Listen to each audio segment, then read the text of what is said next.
As the snow on the mountains begin to fade and the rivers and creeks swell, new life can be seen throughout the forest. Today's festivities at the village are especially joyous.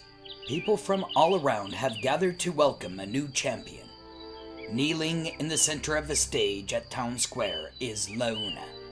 In front of her stands Mr. Adoy, an obviously proud smile on his weathered face. You have come to my home for many moons now. I have trained your body and fed your mind to strengthen your spirit. I have no more to teach you, but life still holds many lessons. On this day, it is my honor to release you into your duty as defender of the people. Do you pledge to follow the tenets of the warrior? As Luna's emerald eyes meet the master's, a tear runs down her smile-creased cheek. Master, I do pledge to observe the tenets of the warrior. Courtesy, modesty, integrity, self-control, perseverance, and indomitable spirit. I promise to respect my instructors and seniors. I will never misuse my art. I will stand as a champion of freedom and justice in order to build a more peaceful world. The master wraps around her shoulders an azure cloak as blue as the deepest lake.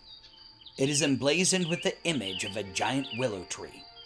He fastens it with a star-shaped silver brooch, the badge of her new office. Rise then, warrior!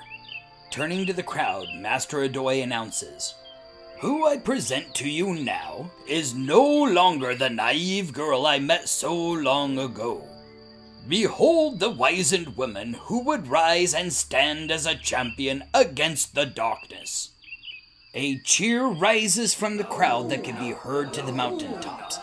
Feasting and dancing goes late into the night. From deep in the heart of the forest where Corbat has chosen to live, the sounds of revelry stoke the fire of jealousy in his heart. He has grown as large, hairy, and unkempt as the bear that once hunted him. Letting out a primal roar, he screams, Rah! That should be me! I am the strongest in the village! Corbat kicks open the door of his ramshackle hut, fueled by hunger and rage. He grabs a makeshift bow and quiver of arrows, then sets out to the forest to hunt. With the silence of a shadow, he creeps, searching for signs.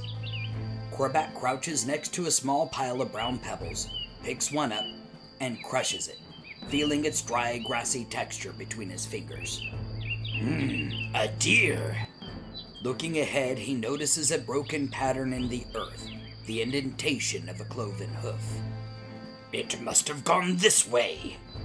Following the tracks, he is led to a small clearing where he spots the deer dipping its nose into the cool water of a small stream. The stag lifts its snout from the water and sniffs the air, its majestic spread of horns tickling the branches above its head. Corbat takes an arrow from the quiver and places the nock against the stream. He pulls hard while pushing the bow toward the target.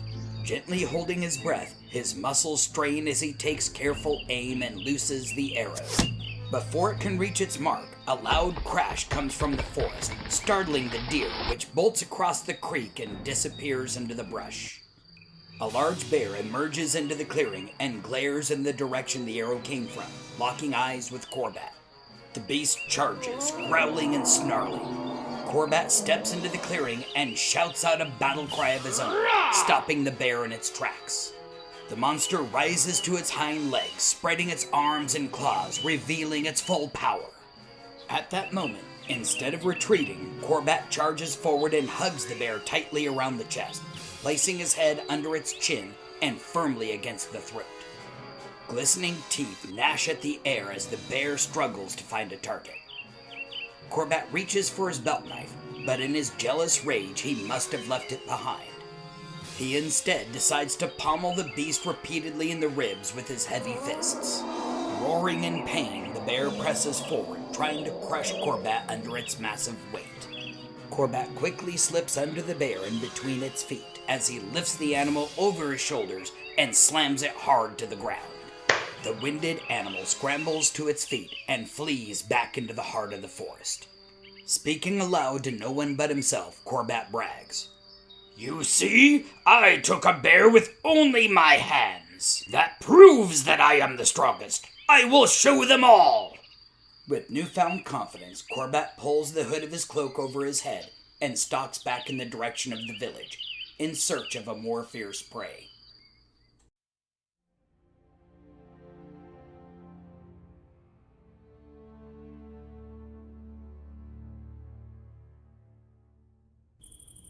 That night, it was gray and crisp for Luna's first guard duty. She strolls through the lonely roads with only the cloud of her breath to keep her company. The dark of this dreary night is pierced by the light of her torch, the cold kept at bay by the warmth of her new cloak. Alone with her thoughts, Luna can't shake the feeling that something is watching. From nearby, stalking her from the shadow of an alley, a ghostly figure plots. It watches until Luna begins to fade from view. The specter follows at a distance, at one with the icy darkness. Clinging to the gloom, the shadow peeks around a corner. Corbat is met nose to nose by a now familiar stranger. His breath brushes Corbat's cheek as he whispers, "Why are you hiding in the shadows like a coward, boy? Aren't you the one who says that you can beat 100 ninjas without a sword?" "Indeed I am, and I easily could.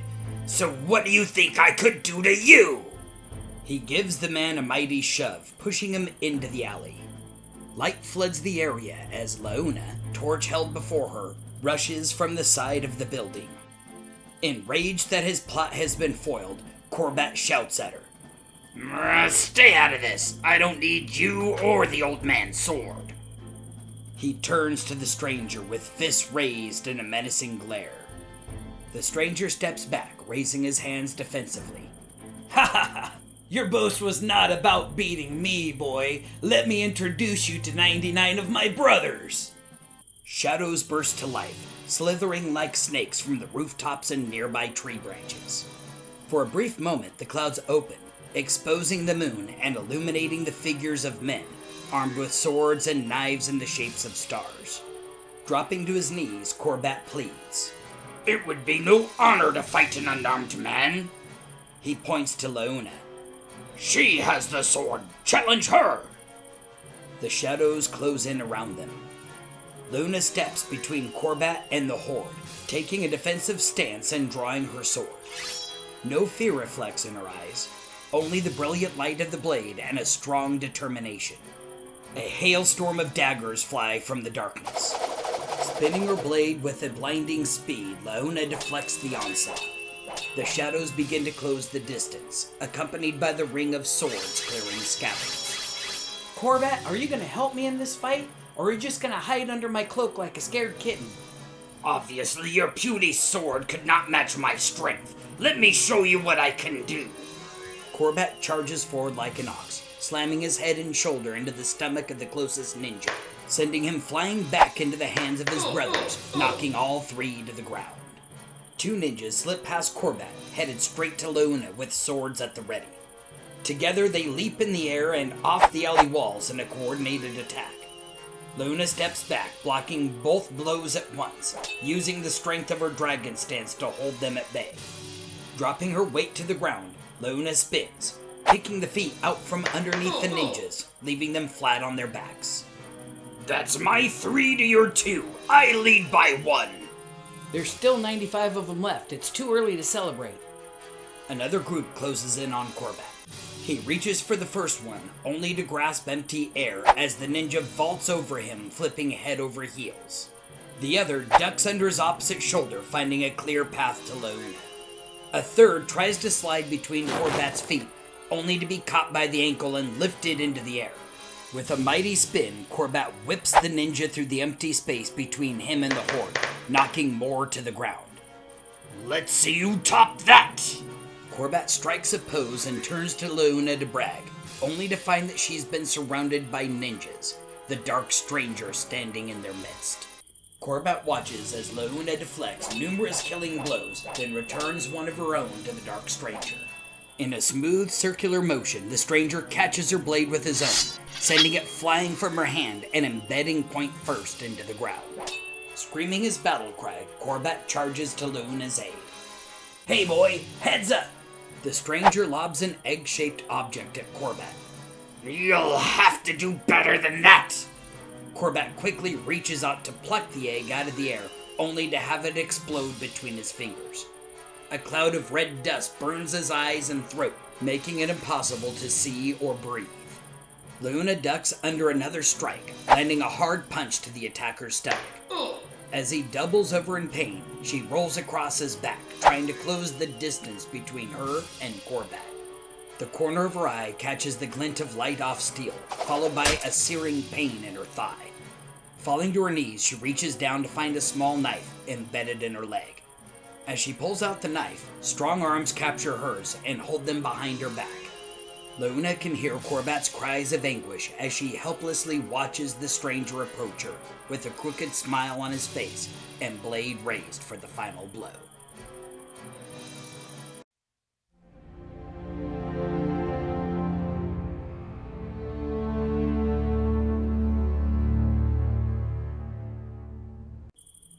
Luna kneels on the hard cobblestone of an alley, pain and blood surging from the knife wound in her leg.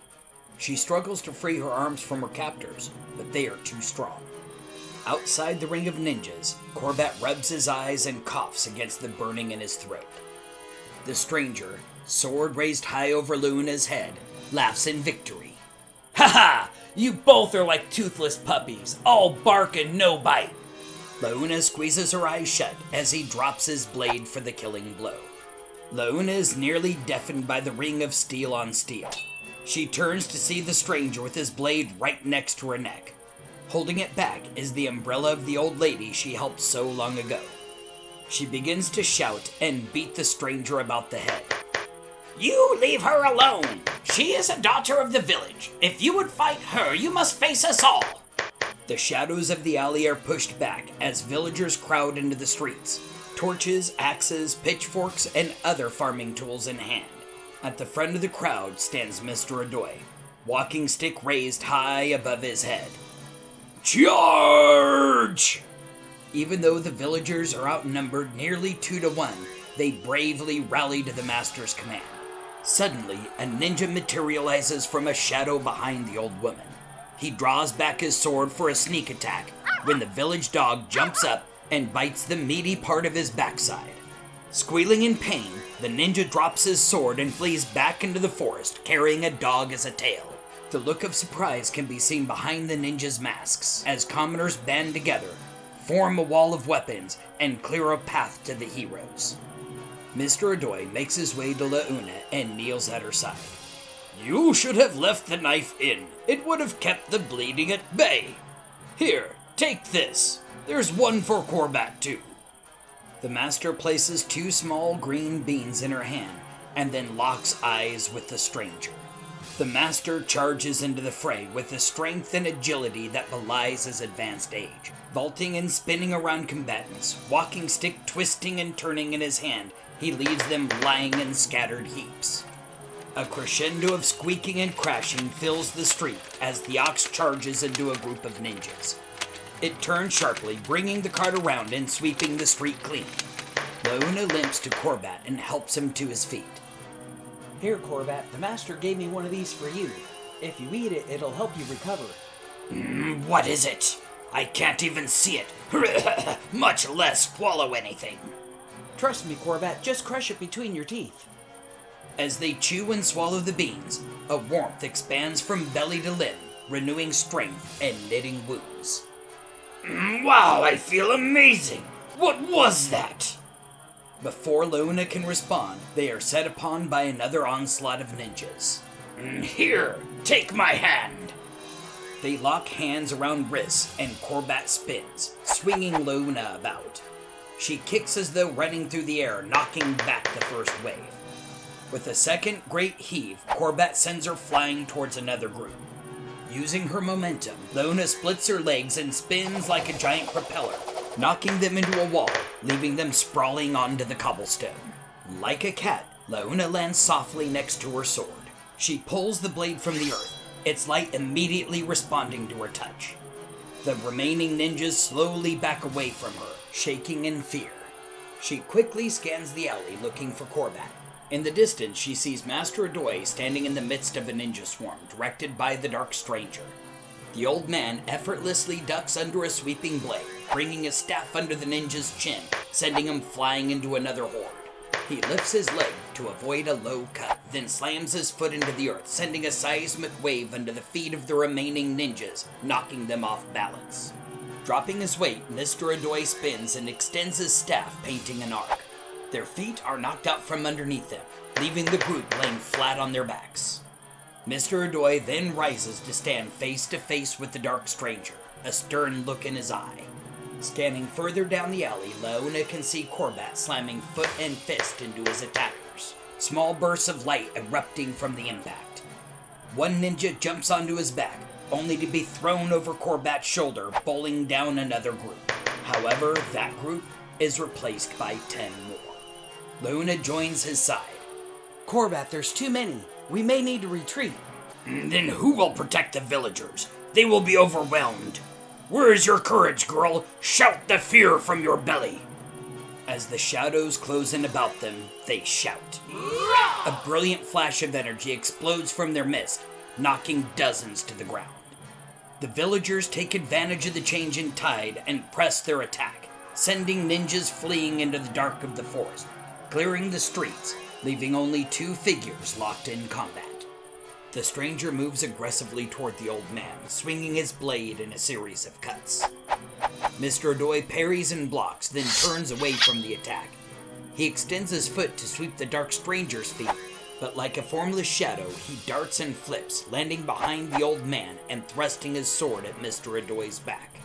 In the nick of time, the master turns to avoid the strike, but the blade is too close and cuts the knot from his belt, dropping it to the ground. Corbat and Luna rush to help their master. The stranger is too fast, however. Stepping back, he reaches into his cloak and lobs another egg at them. Expecting this trick, Mr. Adoy scoops up his sash, holding an end in each hand. Pulling it tight, he catches the egg and then swings it around, slinging it back to the stranger. The egg lands square in the middle of his chest and explodes red dust into his face. As his eyes burn and his lungs choke, the stranger feels the ground move from under his feet as he lands on his back with the wind knocked out of him. With both hands on his staff, the old man brings the end down toward the fallen man's head, stopping inches from his face. The master's fiery gaze pierces him to the soul. Once we were brothers. Jealousy and hatred has poisoned your heart and the hearts of those who follow you. He gestures at the now empty streets. Where are your friends now? They have left you to fend for yourself. You have led them down the wrong path. They serve you not out of love, but out of greed. The master points back at Luna. Because she has followed the path of the warrior, she has found the strength of not just one, but that of the whole village. A few choices now lie before you. I could end this now, or you could return to the forest and leave us in peace. Setting the end of his walking stick back on the ground, the master extends a hand to his brother. Or you could gather your clan and join our village. Together we could accomplish much. The man reaches up and takes Mr. Adoy's hand, who helps him to his feet. After all that we've been through, you'd invite us back to your family? Truly, I do not deserve such grace, but I gladly take you up on your offer. The two embrace, and Master Adoy hands him a bean from his pocket. Go now, brother, and gather your clan. Together we will join as one. As the stranger returns to the forest, the master turns to address Launa. Stay your blade, warrior. The battle is won. Launa looks down at her sword. The light is gone, save for the soft glow of the moon reflecting off its polished surface. Master, it looks as though the magic from the blade is gone. Will it return? The power you speak of has come from within you, not the blade. It has returned to you until you have need of it again. I see that you have wielded the sword, yet no blood stains its surface. Indeed, you are a warrior of peace. Yes, Master. My duty is to protect, not destroy. The master turns to Corbat. Do you see what your bragging has brought to our village? Ultimately, you only serve to prove your foolishness. However, in the end, you chose to serve the village instead of your own ego. That is the mark of a warrior. Corbat kneels before the master and takes his hand. Master, I have seen the error of my ways. Laona's strength comes not from muscle and bone, but from the love of those around her. Please, teach me to be stronger. I will persevere to follow the warrior's path. The old man smiles. You must first prove that you are worthy of such training. Come to my house tomorrow before the break of dawn. In the coming years, Corbat learns that strength lies not in the muscles of the legs and the arms, but in the heart. Life teaches him that the love of others is the best armor. Eventually becoming her equal, he and Luna fight many battles together, thwarting the attacks of bandits and monsters. With his newfound honor, the old Corbat is forgotten. Stories tell only of a man who dedicated his life to helping others. Together, the two warriors train the younger generation that would eventually take their place. They pass on not only their master's training, but also the spirit of the warrior's path.